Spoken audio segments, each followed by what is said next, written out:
well, it's not so easy to have a kind of public legal consultation. But well, I would like to just comment the malicious attitude of some Dutch authorities on this point, because they denied many rights to you. I think of laissez-passer, social allowance, and so on. Always saying, well, you are on the EU list of the terrorists, and then that's a good reason not to allow you.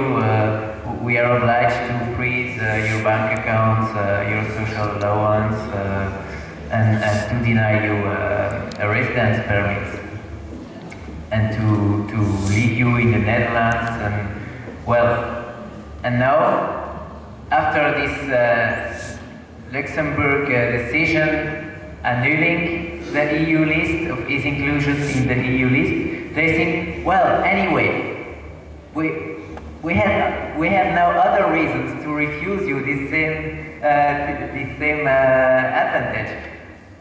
EU list or no EU list, well, that was not the point, you know. And I think it's well, this shows how malicious they can be if they just want to refuse him anything.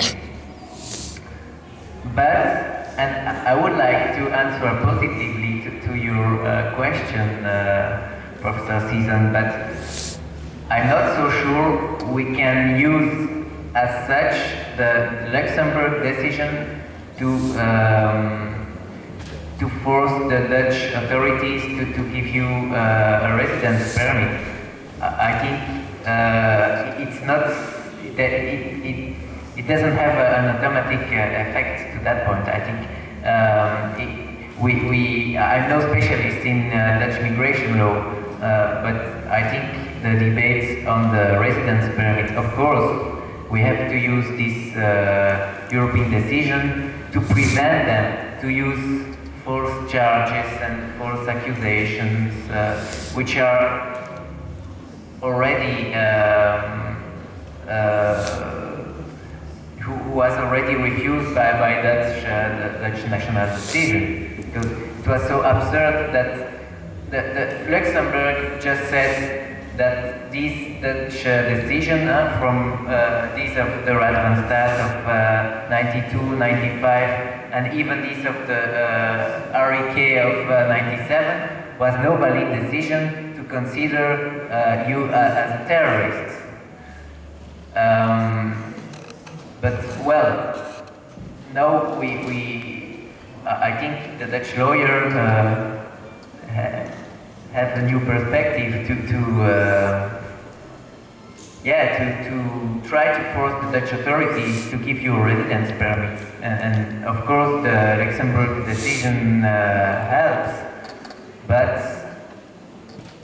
it will remain a national Dutch legal case.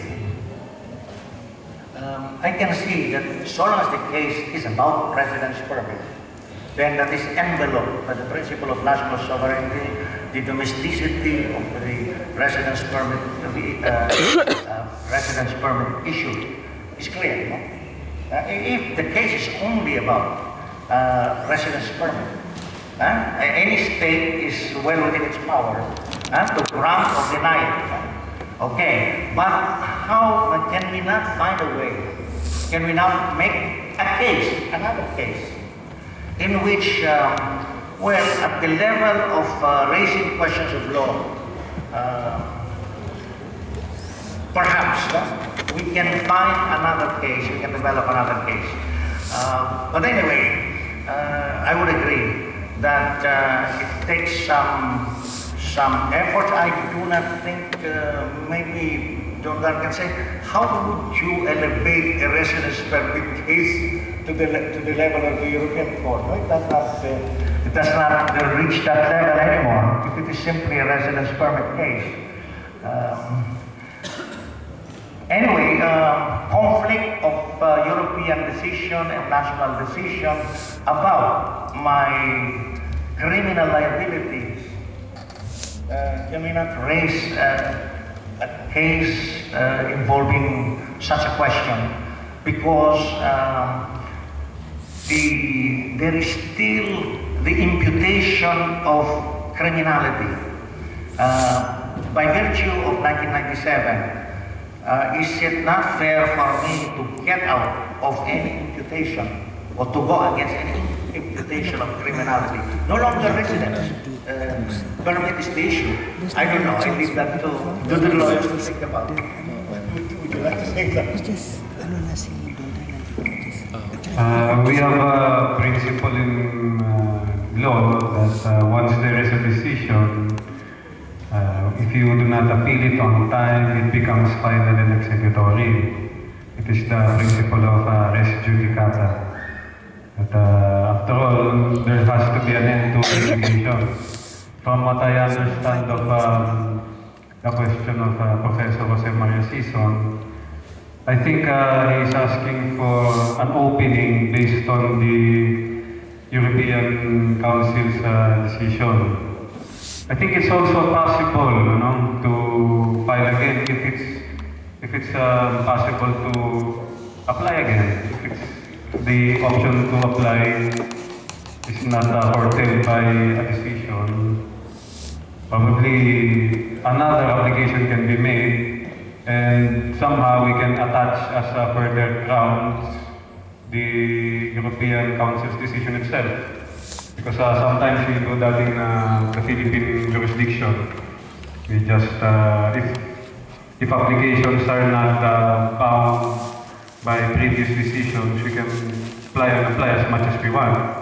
If that's the case with the residence permits, if there is no end to application, we can always apply anytime, even if there is a decision. Is that the case in the Netherlands? In the residence permit case, involving amnesty, there is I think the